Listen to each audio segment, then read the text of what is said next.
welcome to the Women's Soccer Show. I'm Ali. And I'm Sarah. And for once, we're both stateside, just in different places. I'm really happy you said that because I think upon first hitting play, for any of you watching, you see that Ali is immediately wearing a Bass Pro Shops hat. For those of you listening, please note that Ali is wearing a Bass Pro Shops hat and a sweatshirt from a high school that says Science Hill. We'll get into that. But Ali, we're going to kick it off by your stateside. Tell us about your journey. It's American Ali. It is American Ali. I have had experiences. So I am currently in Chicago. I'm about to meet up with regular contributor and WSL team member Tim, having spent the weekend with other contributor and WSL team member Chris in Tennessee. I landed in Nashville, spent 2 days in Nashville, then drove with Chris to Johnson City, Tennessee, spent 2 wonderful days there with him and his family, and then flew from North Carolina, because that's where the nearest airport is to him, in Ashenville, to Chicago. And I am here for 4 days. Okay, so many questions, because for those of you listening, Ali, I'm living for the texts that I'm getting from Ali, because about every 4 hours I'll get a text being like, I've tried this. People think my accent is cute. Wow. Yeah. I can get away with murder in America because everybody thinks my accent's adorable. Just saying. All right, tell everybody what you've been trying, because you went to the South. You tried a lot of Southern things. Let's get into it. I have had a lot of Southern food. I've found that I really like biscuits. Really like biscuits. I kept eating those. And cornbread. I don't like dumplings. Sorry, Chris. Do not like them. They are weird. The South isn't really the place to get dumplings. Let's not lie. You went the right way with the biscuits and the cornbread for sure. But dumplings, no. And then I had pimento cheese on a biscuit. It was great. I've still never had pimento cheese. All right. You tried Pop Rocks? I tried Pop Rocks. I've tried taffy. I've tried all sorts of things. I've tried non-dairy creamer, which I'm never reading the back of again. That was literally the first text I got from Ali from the hotel room. Ali was like, I've read the back of the non-dairy creamer and I don't really want to eat this anymore. And that's when Tim and I educated Ali and said, just don't read the back of anything while you're over here. Just know that nothing is going to be good for you, period, the end. And then the thing that me and Chris had a very long conversation on, and I'll tell you it was a long conversation, was why you distinguish your cheese by colour. What is white cheddar? What is orange cheddar? We don't do that in the UK. I don't know why we do that either. I thought that was the thing everybody did. I assumed that I just didn't know cheese well enough. But apparently it's just a thing that we all do. We do not. So you were in Tennessee. You are now in Chicago. You have big plans to watch an American football game today, which I'm very excited for you about. I have. Apparently, I'm watching the Packers versus somebody. Eagles. Packers versus the Eagles. Yeah, and for those of you listening in the United States, Tim is taking Ali to a Bears, because it's in Chicago, Tim's taking Ali to a Bears bar to watch a Packers game. For those of you who don't know, they are like arch rivals. It's like going to United bar to watch a City game or something like that. It's like, why are you doing this? So this will be a good experience all around. Is Tim going to kill me? Is this what we've learned? No. Tim's got the Midwestern charm for sure. He'll defend you. Anything else we should get into here about American Ali? Maybe you want to tell us the story of this sweatshirt. It says Science Hill. Oh, yeah. So, for anybody who doesn't know, I've become obsessed with the idea of getting, college merch since I went to Japan, because it's a big thing in Japan to wear American university gear. It comes over from, all of the, thrift shops. It's a lot of things. So, ever since then, and so I get random schools. You've all seen my Stanford hoodie. So, Science Hill is the local high school one of them in Johnson City. It's also where Chris's wife Meredith went, and it's claret, which is also why I have a Bass Pro Shop hat, it was claret and $6. I've also found another claret university in Chicago, which is around the corner. So next time you see me, I will be wearing another. Did you bring an extra suitcase for all of the swag that you are picking up along the way? No, but apparently I only used a quarter of my baggage allowance when I came to Chicago, when I came to the US. So I got room. All right. And along your journey, where are you going after Chicago? Tell the people. So after Chicago, I will be going to Cleveland. So I'll be going to Ohio for the weekend, where I will be going to a women's sports bar to watch the rest of the NWSL madness. And then after that, I will be in New York for a week. I'm really excited for you for the women's sports bar because these are things that have been popping up around the country. The sports bra in Portland was the first one. And then since then, I think I can't even count now how many there are. There's one here in San Francisco. I think there's 2, maybe even 3 popping up in New York, at least 2. There's one in Cleveland, which you're going to. There's one. Oh, I don't remember. The Jolene's is somewhere. I think it's in Atlanta. There's one in Seattle, Rough and Tumble. There's so many. But I'm really pumped for you to watch the NWSL semifinals at that sports bar, which we are going to be getting the download on, by the way. All right. And speaking of, should we get into it, Allie? Because it was the NWSL quarterfinal playoffs. That's basically what we have on the docket today, along with a little WSL in the back half and a little bit of Champions League as well. To the NWSL playoffs, and we have had all of the quarters now, and they did not disappoint. Allie's laughing because I have hung a Gotham FC shirt on my door in the background instead of wearing it. Of course I have. They didn't disappoint, Allie, and you watched them in real time finally. I got to watch it all on real time. It was amazing. However, I do very briefly want to read a tweet from one of our loyal listeners, Craig, who said, I expect Axel's girl, that's me on Twitter, will kick off on the next pod about how it's wrong that KCC could lose the league title in a one-off game when the team that had 28 less points than them in the regular season. And you are correct, sir. I will say, for the first time, I felt that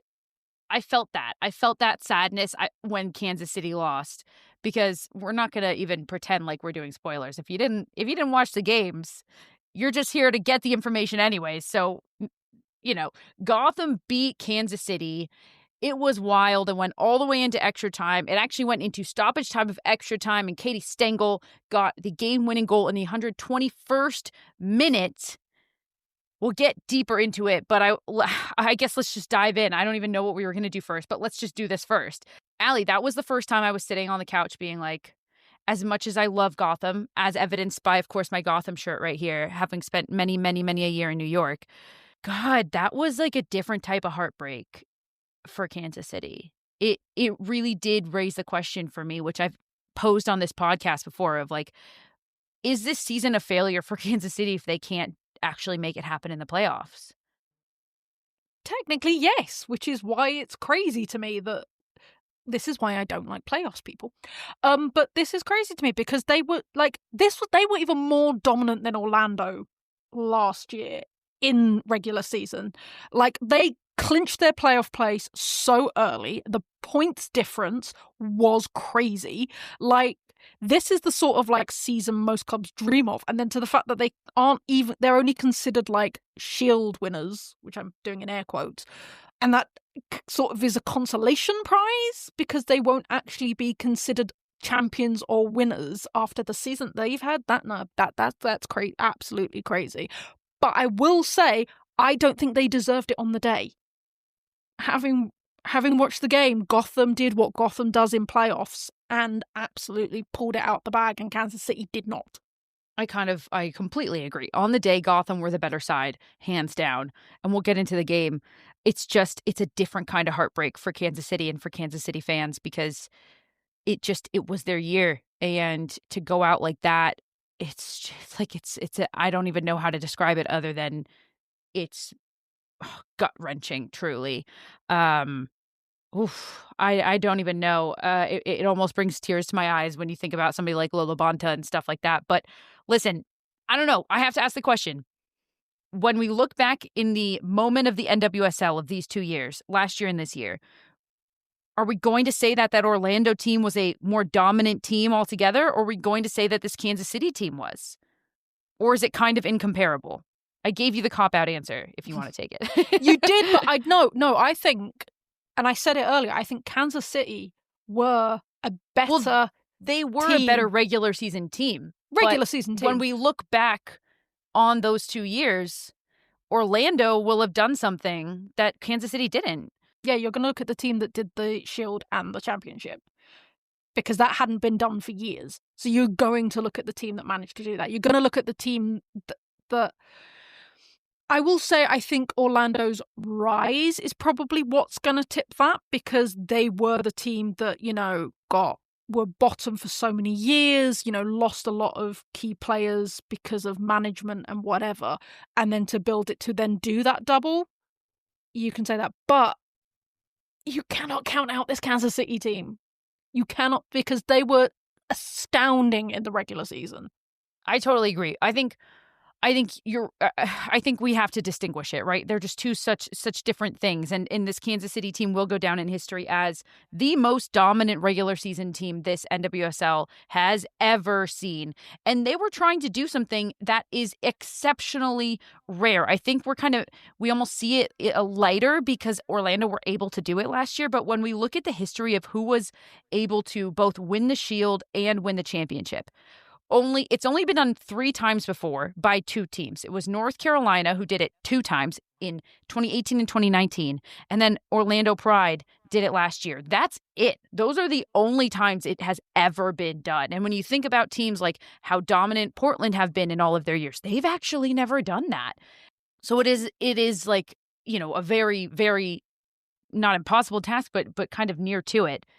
So I don't think we can really knock Kansas City for not doing it because it's so difficult, but it does paint the picture, as we've said, of playoffs is a completely different beast. And being good in the regular season isn't necessarily the same as being good in playoffs. It's like being good in tournament football. It's not necessarily the same as being good in friendlies. So let's dig into it, Allie. What a wild weekend. It was the chaos we wanted. There were 2 stoppage time equalizers. There was 1 stoppage time game winner. There was 1 penalty shootout, and there was 1 game-winning goal in overtime of stoppage time. It was insanity. Oh my God. The semifinals are set. It's Washington Spirit, the number 2 seed, hosting Portland Thorns, and then it is Orlando Pride hosting Gotham FC. These are the last 4 NWSL champions. All 4 of them are the ones that are left. Washington Spirit won in 2021. Portland actually beat Kansas City in 2022 in Washington, D.C., actually. Gotham won in 2023, as we will all remember. And, of course, last year, Orlando Pride won. So all 4 of those teams have made it back. I don't know. I mean, we really have to. Let's just start with it, Allie. Let's start with the Kansas City Gotham game because we already got into it a little bit. So let's fully dive in here. Gotham had never beaten Kansas City in their history of playing each other. Kansas City had 6 wins and there were 5 draws.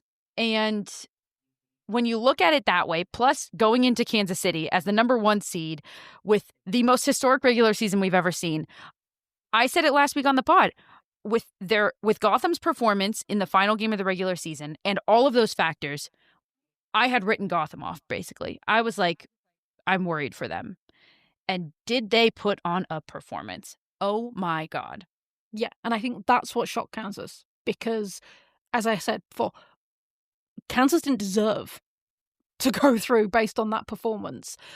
Gotham were really tight defensively. They had locked that down. I think AKB put on one of the performances of her life, and that's coming off of the Euros performance. Minus the goal, though, that she let in to send it into overtime. That wasn't her fault. It was. That was Stengel's fault. That was Stengel's fault.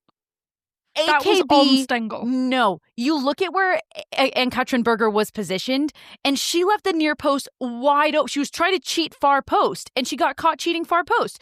And that's fair. You can try that, but then you get beat near post. It's your fault. Like, for sure, that's a shot that Katrin has saved many a times in her life, and she was trying to cheat far post. It ends up not mattering because Gotham still won that game, but I will agree with you outside of the singular goal that Gotham conceded, which, to be fair, was a massive one. You know who I do think had the game of her life, though, is the same player who's having the season of her life. And I've said before, I think is the best season we've seen and the most consistent season we've seen Emily Sonnet play in the NWSL. Yeah, I mean, all across the field, we can look at the lineup for Gotham FC, and we can look at how they performed, and there wasn't a weak link at all. And I mean, Jaden Shaw, who is the one who had the first goal, Gotham went up in the 68th minute. It was Ellie Wheeler who scored in the 96th minute for Kansas City to equalize and send it into overtime.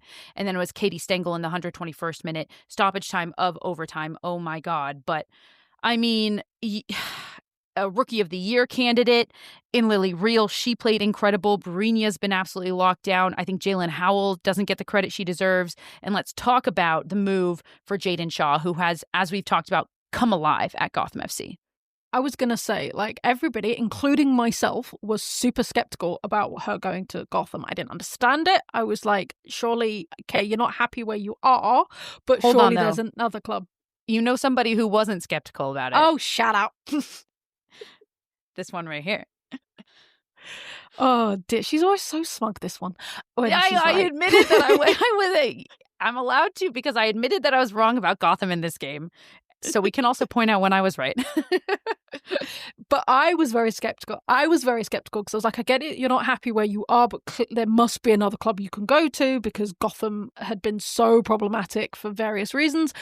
And then I was wrong. I'll hold my hands up. I think this has been the Jaden Shaw of old. It's been even better than the Jaden Shaw of old, because she's absolutely found her team, her place, her power, everything at Gotham, and you saw that in that goal. And you saw what it meant to her when she scored it as well. Couldn't agree more. So what do we think happened with Kansas City? Because it was probably the worst game we've seen Kansas City play in the entire season. And that's a deeply unfortunate thing to say when it's the singular most important game so far that they've played all season. Obviously, they've missed Shawinga, but they've played already this year without Shawinga, and they've been okay. So we can't hang it on that. What happened?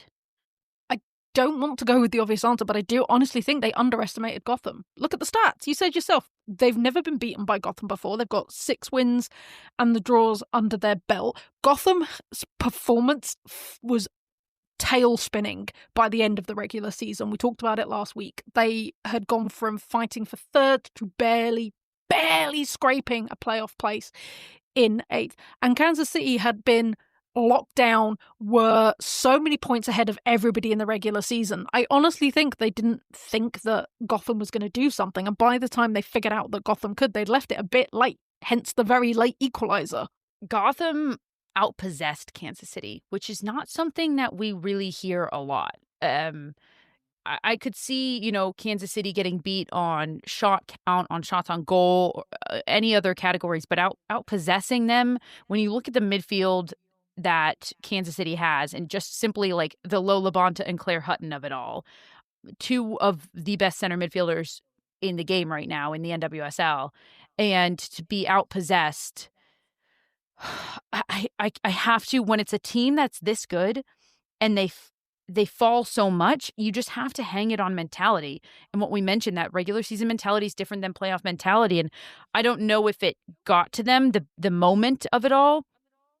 We've seen Kansas City be in the NWSL Championship, but we haven't seen them win it. They were in the NWSL Championship, as we mentioned, in 2022. They got smacked by Portland.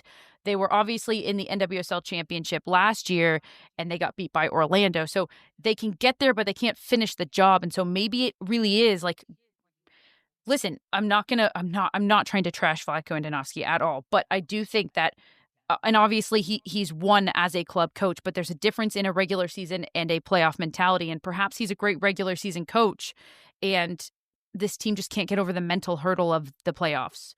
You have to look at it as a tournament. And maybe he's not a tournament coach. And that's perfectly acceptable, but maybe not in a league that has a playoff. It's so interesting, though, because he won it back in 2014 and 2015 with the FC Kansas City. But that was a long time ago, 10 years ago, to be exact, actually. I don't know. I think it's going to be something that Kansas City themselves examine and maybe don't have the answers to, that Kansas City fans will examine and don't have the answers to. And it's just one of the most painful things, if not the most painful thing, about sports and playoffs in this country. So, Allie, it really was the first time I found myself sitting on the couch being like, wow, I'm not 100% pumped that this was an upset, which was shocking to me. All right, shall we move it along? let's move along to a game that, to be honest, it wasn't much of an upset. It could have gone either way. Which one are we talking about? We're talking about Orlando-Seattle, because that could have gone either way. They were probably the most evenly matched, not just because of where they'd finished position-wise, but having just seen them play each other and it had been a draw, no one knew what could happen. This was the only one we differed on in our picks last week. You had picked Seattle and I'd picked Orlando. And I will say, I think that my reasoning for picking Orlando applies to what happened in this game. I said that it's just too long for Seattle to be on the road. And after a draw, both teams are going to change just a little bit of what they were doing. And I think that the advantage goes to Orlando literally because of home field, because of the week that they get to spend at home with their families, in their own bed, training on their own grounds, in their own schedule, and then playing in front of their fans. And yeah, Seattle didn't have to travel to a different place, but they still were away from home. And that does impact players, period, the end. And so I don't know, disappointing for Seattle. But again, we talk about the better team on that day. Orlando were 100% the better team on that day. They end up winning 2-0. Yep. Shout out to Anna Morehouse, who made some crazy saves to keep Orlando in that game.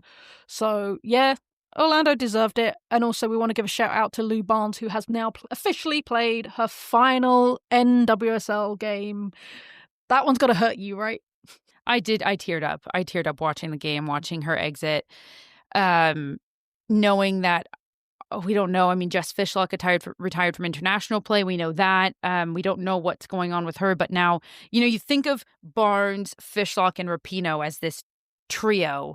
And it's so rare to see players play for a singular team for like the entirety of their career anymore, let alone three like core players to who this organization is.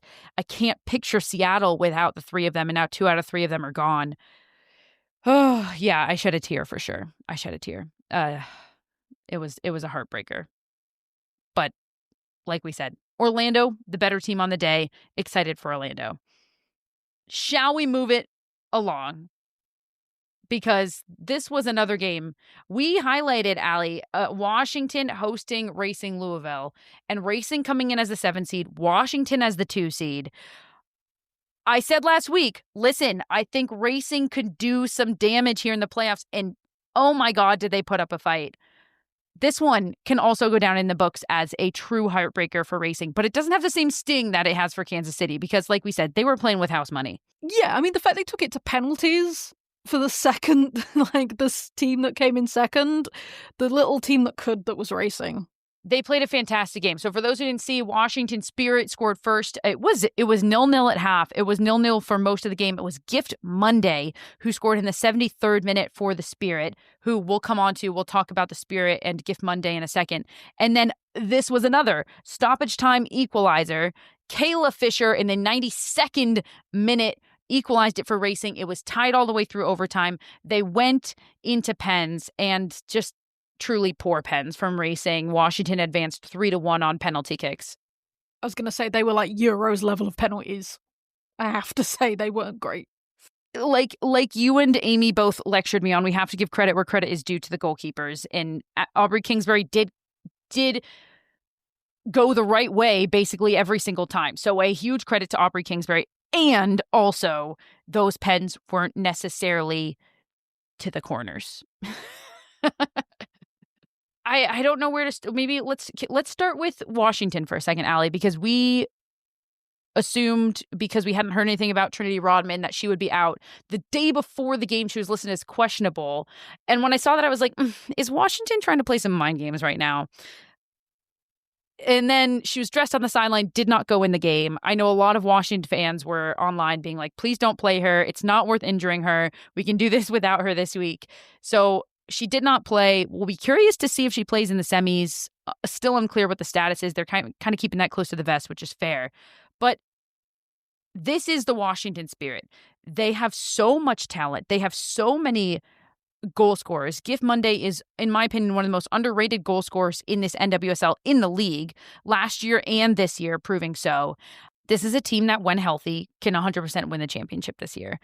If not healthy, they can be taken into pens and overtime by anybody, I think. But I think this is a huge lift for a Washington Spirit team that has suffered a lot of injuries throughout the years, and that can just mentally weigh on a team. So for them to pull this out and move it along, and then host again, of course, I still think this is a team that can do it all. Like, if you're betting against Washington and you look at their lineup, you might want to think twice. I mean, wouldn't you agree it's easy to look at this and be like, oh, maybe they underperformed and kind of scoff at this because it's a 2 seed barely beating a 7 seed, but we have to give Racing more credit than that. I was gonna say, like, if I think you're foolish if that's where your mind goes, because on paper, sure, okay, but if you actually watched the game and you actually saw the performance that Racing gave, they were, like, balls to the wall, like, this is our last shot, this is we've got in here, it's doable, let's give it a really good go. And they really did. Like, it took forever for Washington to break them down, and then obviously managed to get that goal in the last dying moments to take it into extra time and then penalties. So I honestly think it's more of a credit to Racing than it is to be like, oh, boo-hoo, Washington didn't quite do it. I'm like, no, they just had a really good opposition. Couldn't agree more. And Bev Yanez, head coach of Racing Louisville, whose praises we sung a lot last week, who is a nominee for Coach of the Year and, in my opinion, 100% should win it. This is just the start for Bev and for Racing. This is a young squad with a lot of young talent. You look across the board and what they have, and it's really only up from here, in my opinion. And for a team that has so much young talent to play so beyond their years for the first playoff game, for a young team to perform so well in a first playoff game, that's a moment that can get to you, and it didn't get to them, and they played fantastic. So more good things to come for Racing. Did we do it? It was like, was that them all? No. There is one more. I did not enjoy this game, I have to say. Well, you were, for the record, though, you were coming off the high of the Kansas City Gotham game. And then you watched this game, which admittedly was a very different game. So the two things I took away from this game, one is I will never complain about the British commentators again, because my goodness, were the American ones terrible. I'm like, I can't do this. I really can't do this. For the record, this was Portland against San Diego Wave in Portland. Yeah. And then the second of all, I was just like, what is happening to these two teams? Like, it was so dull. And then finally we got a goal. I was like, oh, okay, we're done. Okay. I had to go play my own soccer game, so I didn't get to watch this live. So I think I had a different impression of it because I wasn't coming off of the high of the craziness. I feel like when you're coming off of that kind of adrenaline rush, it's probably going to be dull unless you're getting another game that equally matches the craziness of it. But it was Portland in the end. Raylan Turner. I will say Turner was outstanding. Turner was outstanding all game. She was a highlight for me. And I was just like, where have you been? Like, listen, if you think the game was boring, you should go to Portland Thorns' Instagram page and watch the hype video that they just put together after winning, and you will not be bored anymore. It pumped me up. But I mean, anything about this game, Allie, that stood out? Was Portland convincing? No. But then neither was San Diego. So I'm like, whoever's got them next, you're like, well, maybe they'll pump it up. I don't know. But that game did not make me think Portland were going to go further than the semis. So let's talk about the semis, because we have the last two games set before the final. And on Saturday, it will be Washington Spirit hosting the Portland Thorns at 12 p.m. Eastern on CBS. And Sunday, Orlando Pride against Gotham FC, 12 p.m. Eastern on ABC. Previews and predictions, Allie. As you just mentioned, it seems like you're ranking Portland kind of the least high of the four remaining teams, and it's Washington Spirit hosting them. I'm going to guess you've got Washington. What do you feel like this game is going to show us? Locked down. I think it's going to show what we've seen of Washington all season. And it's also going to show what we've been saying about Portland all season, which is how hit and miss they've been. And I think that Washington is going to show them up, because the previous quarterfinal was against San Diego, and they've both been very hit and miss. And it was very sort of, are they, aren't they going to get to the playoffs? They did. They played each other. We got a goal. Woohoo. Whereas I think Washington will show up everything we've said about the Portland defense, what we've said about them not having real goal scorers. So I think it's Washington's lockdown. Prove me wrong, Portland. Prove me wrong. Here's what I think is going to be fun about this game. This is going to be a battle of the midfields. And it's going to be a really fun midfield battle, too, because on one side, on the Portland side, you've got Sam Coffey, Fleming, and Moultrie. That's a really fun midfield to watch. And they're coming up against the Washington midfield in Hal Hirschfeld, Corey Bethune, and Lacey Santos. And oh my goodness, like if you want a fun midfield battle, this is going to be an absolute brilliant midfield battle. So I'm pumped for this game and just to see how this unfolds, because I think it will be a battle of the midfield, and whoever can win that battle will probably take control of this game. I believe in the scoring power of Washington Spirit more than I believe that Portland can score goals, and for that reason, I also pick Washington. Game number 2, perhaps a harder selection. This game is going to break my heart regardless of the result. This game is going to break my heart regardless of the result. I know it will. Do you know who you're going to lean towards, or are you just going to watch and find out? I think I'm going to watch and find out. I don't know, because everybody knows I have a soft spot for Orlando, and everybody knows I have a soft spot for Gotham, and I'm like, I don't know, and whoever goes out is going to make me sad. It also feels like the game that's the least predictable. Truly anything can happen. We've seen both of these teams play impeccably well, and at their best, they can beat anybody, and at their worst, they are kind of trash. And we've seen it all this season. So what do we think we're going to see this coming weekend, Allie? I think it's going to be quite a really big defensive game. I think the goalkeepers are going to be the key pieces here, and that defensive back, like we talked about how good Gotham were with AKB and Sonnet and Stengel, even though I blamed her for the goal. And then you look at the Orlando back line with Orlando. So I do think that's where it's going to be won and lost. It's going to be tight, really tight. And I don't want to call it because I'm a coward and I can't do it. Oh, God, I can't really call it either, Allie. Their last 2 matchups have both been 2-0 wins. Once in favor of Orlando and once in favor of Gotham. So that also is going to tell you why we're having such a hard time with this. Oh, man. Look, I have to go with a hot hand. And I think the hotter hand, while they're both hot hands, I think the hotter hand might be Gotham FC. They just knocked off Kansas City. They're coming in with momentum. And as we know, momentum means everything in the playoffs. It might just be a Gotham FC win. That's what I think. I'm going to be contrarian and go Orlando. And just because, they've got some crazy talented players there. And I just think that they're going to want it. They're going to want to do back-to-back. Like, why not? So, Marta is Marta and is doing Marta things. So how did we get through this whole segment and not talk about Marta in that moment? I'm so sorry to everybody listening. We're here. We're doing it now. Marta. My goodness, icing the game in the dying moments. Luana taking the penalty kick. So for those of you who didn't see, I don't know how you haven't seen it because it's also all over social media. Marta gets the ball. She does what we've seen Marta do for the past 20 years. And she just goes. She just dribbles all the way down the field through everybody. It goes down in the box, gets a penalty kick. Luana, what a story. Her Brazilian teammate takes the pen. We all know Luana's story, who fought cancer, beat it, came back, scored that penalty, iced the game. It was an incredible moment.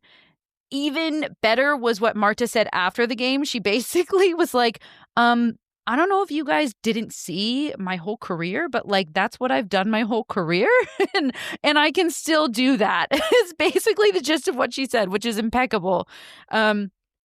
To see Marta at almost 40 still have the speed to outrun everybody on the field is just wild to me. That's what I'm saying. Marta's going to do Marta things. And yeah, so I'm going to give it to the girls in purple. Give it to Orlando. All right, to wrap this one up, just for the fun of it, for those who don't know, let's do a trophy count. Portland has the most trophies of anybody in the NWSL with 7. Seattle has 3. Kansas City, Orlando, San Diego, and Washington all have 2, and then Gotham has 1. So I guess technically, if you want to root for the underdog, you got to root for Gotham. But hey, they've all won recently, so pick your poison and pick your player.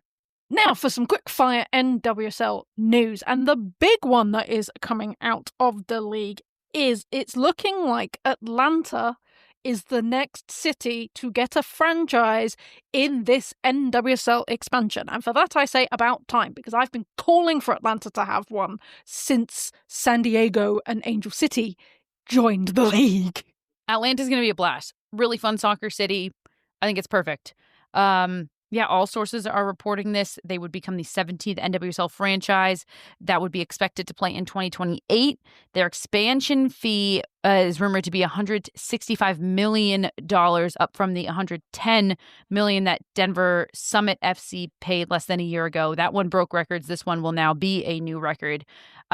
Commissioner Jess Berman said in July that the league is now shifting to a rolling expansion rather than formal bidding process. And the goal is to become a 32-team league, alike to the NFL. Just wild. We're at 14. Next year we'll be at 16.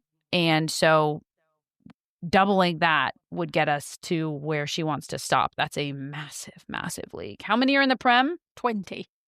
Producer Mike tells me. So 32, I can't imagine. Talk about scheduling and fixture congestion.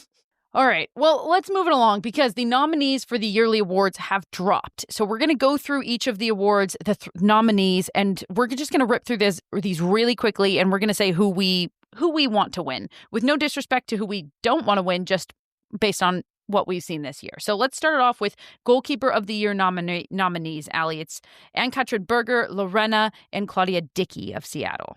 Okay, so my heart says AKB, but based on the performance of this season, it has to be Lorena, right? Has to be. That's interesting. I mean, based on the best defense as a whole, as a team, it's Kansas City. When you just look at like goals allowed, but in terms of performances, I kind of want to give it to Claudia Dickey. I think she's had the best goalkeeper performance of the season. I love that we disagree. This one I don't think we'll disagree on somehow. You're right. The next one we probably are going to agree with because we already talked about it. Coach of the Year nominees: Adrian Gonzalez of Washington Spirit, Bev Yanez of Racing Louisville, and Vlatko Idanovsky of Kansas City. And I feel like we both agree, but we could apply what you just said to this one also because Kansas City had the best season. So in that regard, maybe it should be Vlatko. But I think we both think the same thing, that it should be Bev. I think it should be Bev because I think she's done more with racing and has had more to build on, whereas Kansas have been more steady, I would suppose. So, yeah, I would give it to Bev. All right.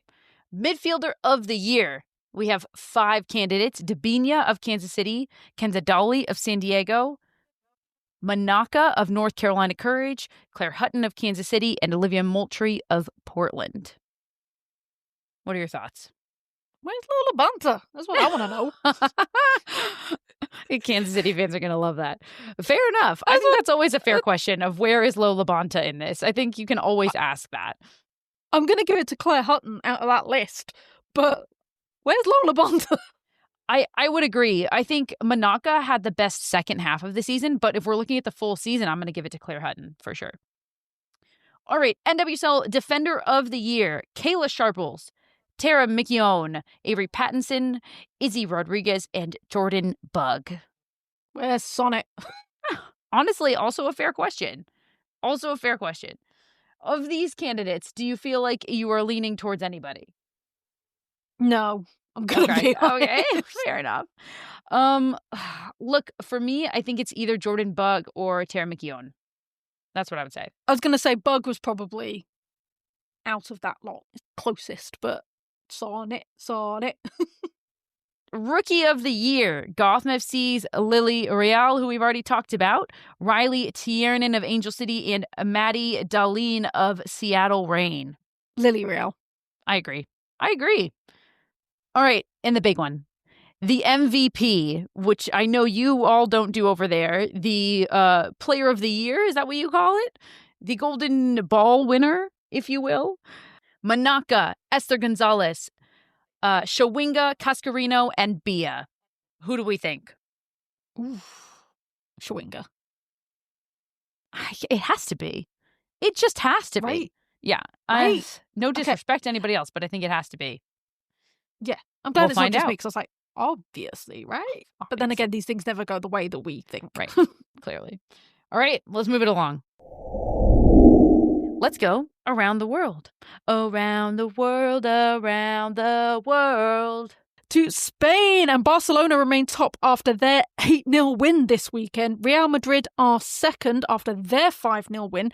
Atletico also locked in a 5-0 win this weekend. However, both teams were reduced to 10 players after 2 separate red card incidents. And to Mexico, it's playoff time in La Liga MX, and we have 6 of our 8 teams locked in. Toluca, Club America, Monterrey, Tigres, Cruz Azul, and Guadalajara are locked in. We now move into the final play-in games where Tijuana take on Juarez and Pachuca take on Pumas. To Germany, and a massive matchup took place this weekend as Eintracht Frankfurt took on Wolfsburg. Wolfsburg took the lead after 8 minutes, but found themselves 2-1 down and missed a penalty by half-time. Second half saw Eintracht score a third before Pop got a consolation second for the team in green. And finally to France. Can anyone stop Lyon? They currently have 7 out of 7 wins with a 26-goal difference. PSG are hot on their tails after their 4-0 win this weekend, and Paris FC are back to winning ways to go up to third. Across the pond to the WSL. Yes, the WSL did happen this weekend. I think, at least for me, it severely got overshadowed by the 4 NWSL games that I watched, and thus left me not watching a ton of WSL games. Also because the times are just so brutal now that everything is a midday game over there. But moving it along, so much happened. Notably, let's kick it off. We got to start. Arsenal and Chelsea drew 1-1 at the Emirates. Should it have been a draw, Allie? Was that really a handball? I know this is not what you wanted to talk about, but this is the first thing that came to my mind. No, we'll talk about it. So, yes, it should have been a draw, 100%, because both teams had some very questionable decisions go in their favour. So, for example, the Blackstenius goal should have stood, because that was not a handball and that was ridiculous. But Alessia Russo's equaliser should not have stood because she was so offside that you could have fit many players between her and the onside line. So 1-1 is fair. And good for the league, we'll say, for anybody to draw with Chelsea. Now we just need somebody to beat Chelsea. Yeah, no, absolutely. I do think this does call for the dreaded VAR in the league because there is now getting so many calls wrong in the WSL, and it does make a massive difference, and it is going to affect like the games within. So yeah, no, it was an interesting game, I have to say, for both teams. I think that both are prepping, and we'll get onto it when we talk about Champions League. But again, each team edging, for number one at the moment is not Chelsea for the first time in a long time. So, yeah, it was a very interesting game. So you say that Manchester City sit now with 21 points, Chelsea with 20, United with 17, Arsenal behind them with 15, tied with Tottenham on points as well. It was a very interesting game. However, Chelsea are still undefeated, but they are in second place. You mentioned the calls for VAR. We've talked about this so many times, but to recap for anybody who hasn't heard, part of why there isn't VAR is because not all stadiums in the WSL are actually set up for video review and for that many camera angles. So it's kind of a huge overhaul. It's not just the NWSL who can say, okay, we're going to start implementing it. But I agree, it's time, it's worth it, even as a proponent against VAR, because I hate it so much. It's time. All right, speaking of the standings, Allie, the two teams at the bottom of the table vying to not be relegated in Liverpool and West Ham finally have their first points. Liverpool drew with Brighton, and West Ham got their first point drawing with Leicester City. Yeah, both fans of these teams will be very disappointed that it was only a draw because both led for so long. Brighton equalised in like the 80-something minute, and Leicester equalised against West Ham in the dying moments of extra time. So, but they're off the board. They've got a point. Hopefully that's something that both teams can build on. Defensively, they definitely need work. All right, let's move it along because there was a 6-goal thriller that we must discuss as well, and it involves the London City Lionesses, which are still kind of question marks in my opinion. 4-2, London City takes down Tottenham. Wow, Allie. Yeah, this game was crazy. This game was cray because, Tottenham go up. No, London City go up. Then Tottenham equalise. Then then London City go ahead again. Then Tottenham equalise, and you think, okay, they're matching each other for toe. Then Tottenham score the most unfortunate own goal you have ever seen. I felt so bad for their player because it was just, one of those ones that if you're a defender, you've done it. You've gone to clear the ball and it's gone in the back of the net instead. And then the absolute fireball of the last goal from London City. Like, honestly, they are starting to put out some of those question marks and are actually finding their feet in the league. I totally agree. Speaking of, by the way, Nikita Paris got her 200th appearance and also scored within that.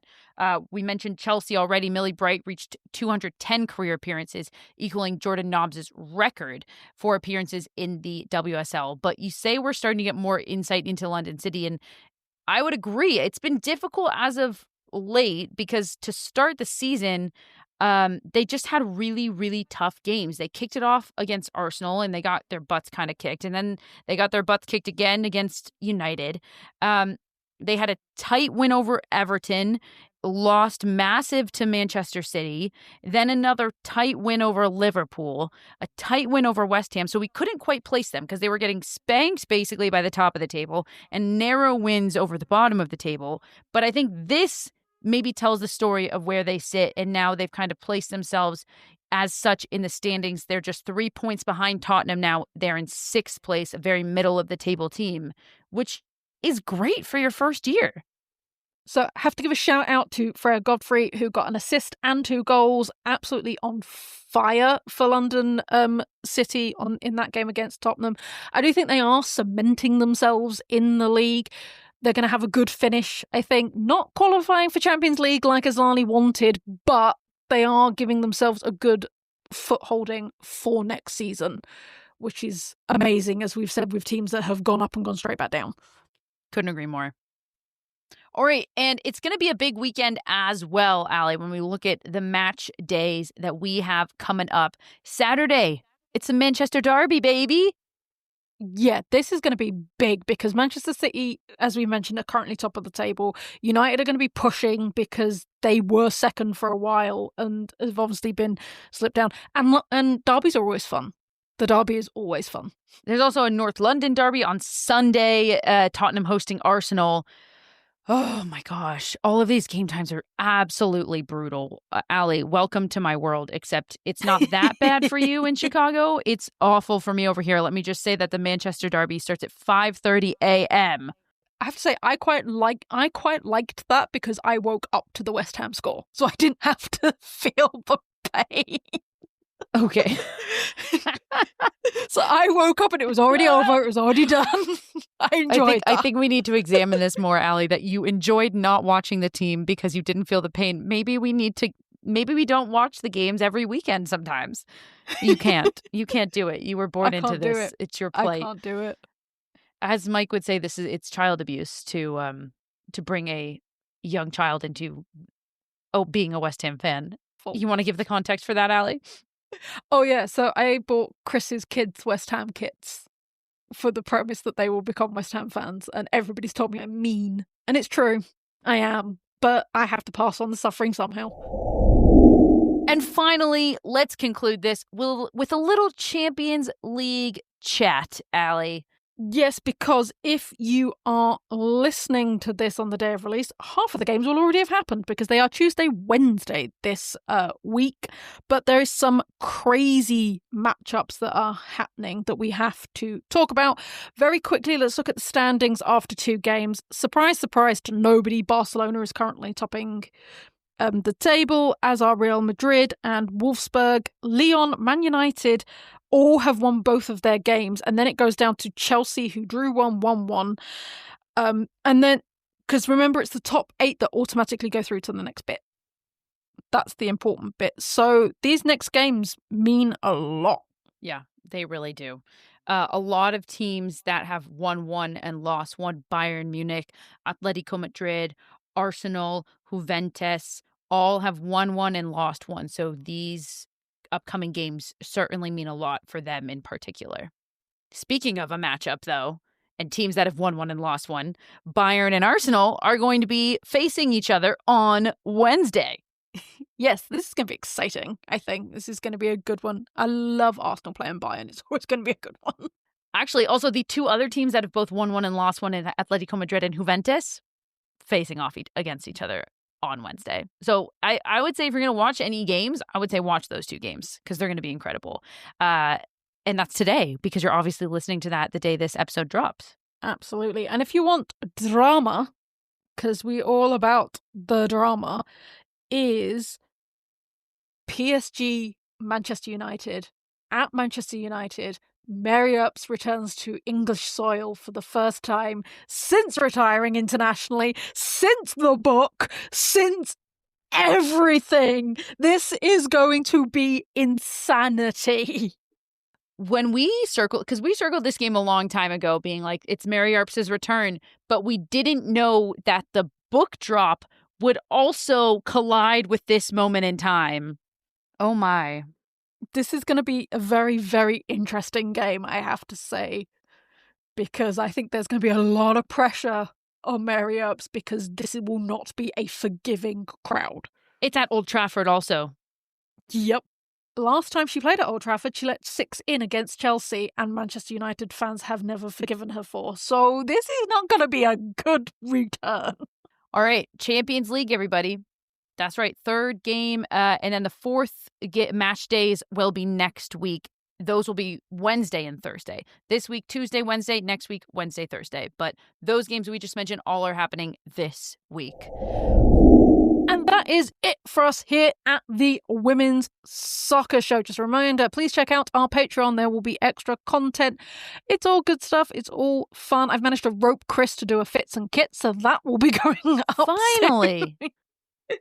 Finally. That's what we all really want. Yep, so make sure you check that out. But as ever, we are the Women's Soccer Show. I've been Ali. I've been Sarah. Thanks, everybody. Good night.